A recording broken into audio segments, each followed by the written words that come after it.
to the brink. And it hits the post, so Guero's first shot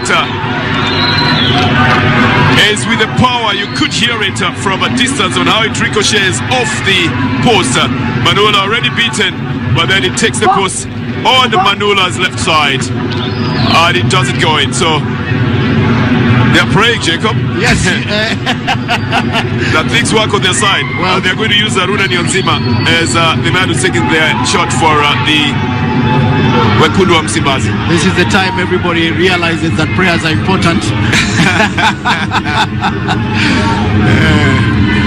So Aruna Nyonzima has got the experience. The Rwandan midfielder of the Simba side. He's looked at where he wants to take the ball to. He's got that darting look with Jodo Yemba. A big baptism for the young goalkeeper playing international soccer. Oh, he had a touch on it, but it goes into the net, and Aruna Nyonzima is celebrating. The advantage to the Simba side. The power in it. Oh, good execution.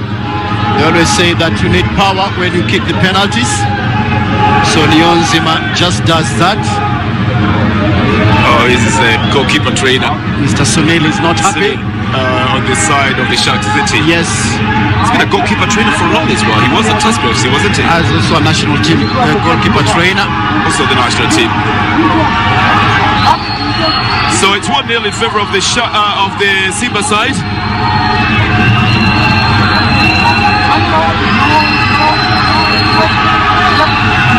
Raish Manula is arguing a little bit about the paraphernalia that he's allowed to keep on the side of the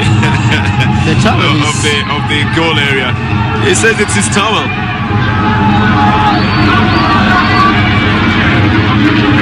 So the second Sharks penalty. This is going to be taken by Geoffrey Shiveka.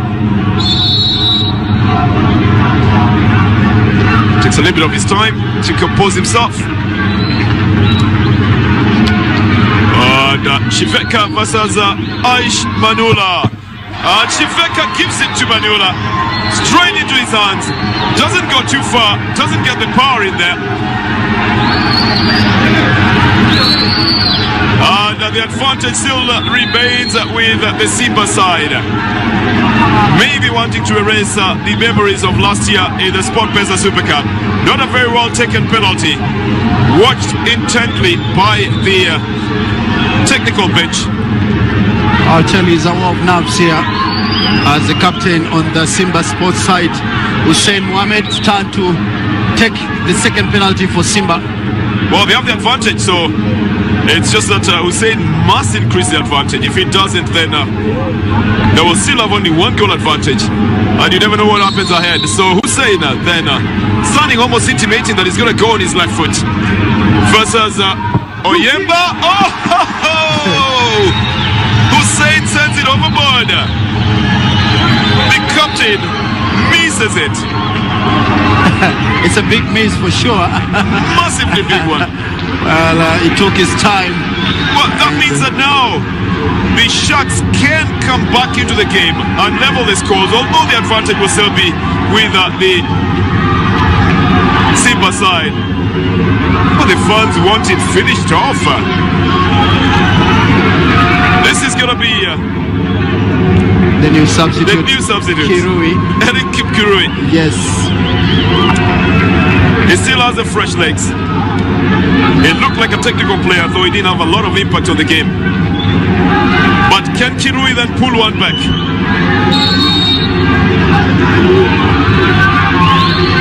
It's Kirui. Power. Doesn't bother with the technicalities, Jacob. He goes for the kill. He goes for goes and boom, and what a goal by Kip Kirui, the youngster. But let's give credit to him as well. He sends the goalkeeper the other way. The coach is happy with him. It's 1-1, but from 3 penalties by Sharks and only 2 by the Simba side. If it goes 1-on-1 to the end, then Simba will take it. And now they got a chance to increase their advantage. This is a chance that has been given to Erasto Nyoni. Well, a very experienced man on that Simba Sports Club side. With John Oyemba versus experience of Nyoni. It goes into the net on the inside at the top where Oyemba can't get to. It doesn't look like hard work, but I tell you, it's experience that gets you two-player penalty like that, Jacob. Yes, Nyoni has the experience. He's played well in the entire match, and his penalty is very vital right now for Simba Sports Club. So 2-1 if you want to count it that way. 3 penalties and Simba have scored 2. 3 penalties and the Sharks have scored only 1. This is a crucial one by Mwenda. He's a good penalty kicker. When he was in Madare United, Shark just acquired him from Madare. He has experience also. So yes, it's very crucial because of its place. It's a 4th one. It goes into the net, but you could have had it banging on the post and you could have worried for it going out. But Harrison Mwenda is very technical in his application. Aish can only look at it. It bounces back on the other side. What a penalty for sure. And what a goal. And the Sharks goalkeeper trainer is very happy with that one. Now where it counts most for Simba. If they lose this one, it's going to be a draw.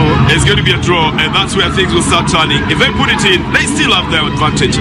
It's Paul Bukaba. Played a very good game for the side in the 90 minutes. And Bukaba needs to hand back the advantage to the Simba side. Bukaba! He takes the post and burns off the hands of this Oyemba, and it will not count.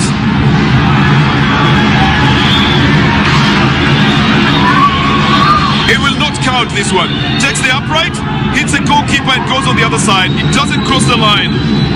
And there it is again. Game on. It's game on. It's 2-2, and it's actually 2 penalties now that will decide whether we go into the next round of penalties or whether or not one team will lose it at this point. Losing 2 penalties and putting on 2. The Simba side have actually lost 2 as well. And put in 2. Yes, so the last 2 penalties will decide. Whoever scores and the other one loses is going to be all over.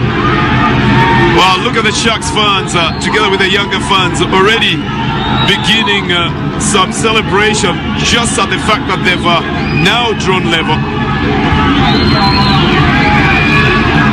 It's a very big responsibility at about this time from Eric Juma, the captain of his side. Will Eric restore the advantage then? It's taken too much time.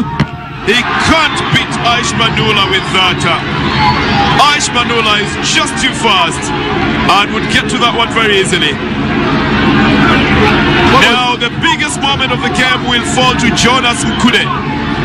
But he didn't use power here, Jacob. Very disappointing penalty, I'll tell you, because Manula took his time and just went in, and Muluya is not happy with that penalty for sure. He knows that he didn't have the power, but now it is up to Oyemba John to bring back Sharks in this game, or the man with the ball to put Simba in the semi-finals. It's Jonas Nkude's biggest moment to put Simba into the semi-finals of the 2018 Sport Pesa Super Cup, or to bring back the memories of how they were bundled out in the 2017 tournament.